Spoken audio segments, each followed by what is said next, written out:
নতুন আরেকটি টিউটোরিয়াল ভিডিওতে আপনাদের স্বাগতম। গত পর্বে আমি সিলেকশন স্টাইলের ব্যবহার দেখিয়েছিলাম। এই পর্বে আমি ল্যাসো টুলের ব্যবহার দেখাবো।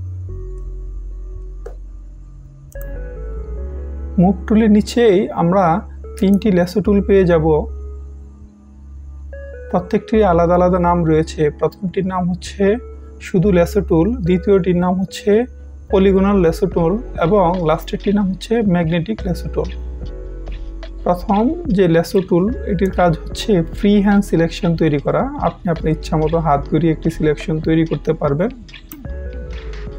দেন কালার অ্যাপ্লাই। এবং দ্বিতীয়টির নাম হচ্ছে পলিগনাল ল্যাসো টুল।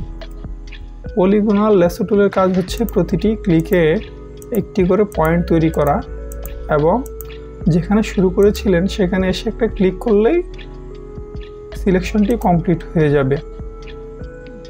দেন কালার অ্যাপ্লাই। ফটোশপের ভাষায় এটিকে পলিগনাল ল্যাসো টুল নামে পরিচিত। এবং সর্বশেষে যে টুলটি রয়েছে সেটির নাম হচ্ছে ম্যাগনেটিক ল্যাসো টুল।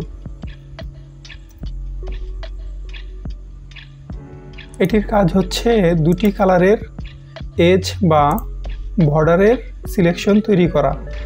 যেমন এখানে একটি ক্লিক করে আমি হাত ঘুরিয়ে নিচ্ছি, একটু বাঁকাতেরা হলেও সে কিন্তু ঠিকই তার বর্ডারের দিকে সিলেকশনটি সিলেক্ট করে নিচ্ছে। এই হলো ম্যাগনেটিক ল্যাসো টুলের কাজ। সো এই ছিল আজকের টিউটোরিয়াল। যদি নতুন কিছু শিখে থাকেন একটি লাইক দিবেন, কমেন্টে আপনার মতামত জানাতে পারেন। পরবর্তী ভিডিওর আমন্ত্রণ জানিয়ে আজকের মতো এখানেই শেষ করছি। আসসালামু আলাইকুম।